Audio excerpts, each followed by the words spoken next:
Welcome back to the Sports Source, the segment brought to you by Southeast Termite and Pest Control. Now offering a new service. It is crawl space encapsulation. Lower humidity and less access. I mean, insects, termites, and rodents are less likely to get into your home. Plus, it cuts down on mold and mildew in your home. There's an added benefit, not just the pest control. Not to mention the fact, which crawl space do you think looks better? The ones on the left or the ones on the right that's been done by Southeast Termite and Pest Control? They handle all kinds of different duties for you. They wildlife removal. They actually can put up barriers to prevent wildlife from getting into your home. They now do the crawl space encapsulation. But it's also mosquito season. And if you want mosquito control treatments, they're the team to call, I tell you, every year. This is the group I use, Southeast Termite and Pest Control. So whether it's termites or taking care of your crawl space, they do it. Southeast Termite and Pest Control. All right, let's take a look at something. I did a little research this week. These are the last 4 SEC championship games. Alabama beat Florida, LSU beat Georgia, Alabama beat Georgia, Georgia beat Auburn. All right, you got it.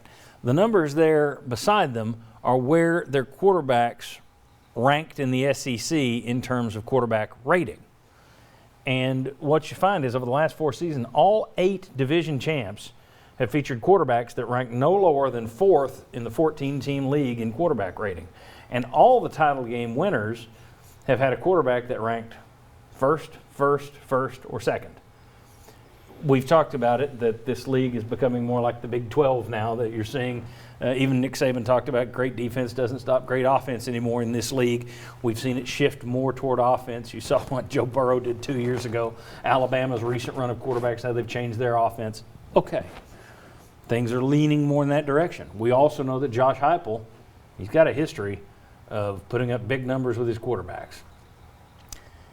A plus B, does it equal more of a puncher's chance for Tennessee to steal a win or two this fall? Do you feel better about UT's chances than you normally would just looking at that roster because of the way the league's going and because of Heupel's history? Yay or nay? Anyone? I would say nay against those teams. Negative.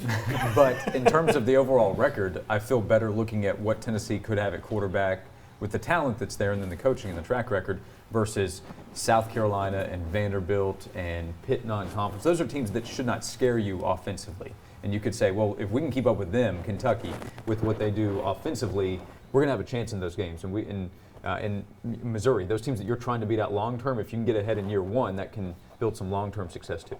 I think you can steal a win or two, kind of like what Josh is saying, not against the teams that were up there, Alabama, Georgia, and Florida, and not to tick anybody off, but you may steal one against Pitt, because I think Pitt's a hard team to beat. Last year, what happened against Kentucky? Was it 34-7, whatever it was? Maybe you beat Kentucky because your offense. So I think there's a chance for that because this offense, I think now and then you're going to catch lightning in a bottle, and they're going to be clicking, and the passing game's going to go off, and they're going to explode against a couple of teams and score a lot of points.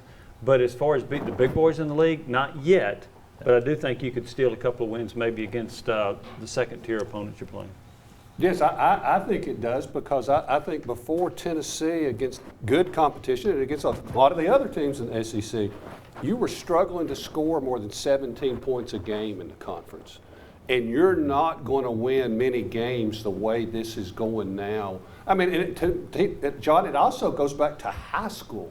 You look in the past 10 years how a lot of these high schools, their offenses have evolved and what they're running and what some of the state championship games like I did. Boy, that's really impressive. And now they're just moving up, and it kind of mirrors the NFL. You got to have that really good, top-notch quarterback to be able to win, and you got to have good coaching, and I think you have that. And I think with Heupel, I think instead of struggling to score 17 points, Tennessee's going to be closer to being able to score 31. And if you can do that, yeah, you've got a puncher's chance. Yeah, if you can do that in year 1. All right. You better do that when you play Ole Miss, too. Yeah, exactly. That's when they're going to score a lot of points. If you could steal one, that'd be a nice one to steal, too, just to stick it. All right, let's move on. It is Easter. A group of national writers were asked to talk about the SEC's 4 new football coaches. They didn't sound like they had great positive things to say about Josh Heupel's future. Not necessarily because of him, but we'll discuss that. did he just get the worst gig in terms of combination expectations, work to do? We'll debate. Come on back.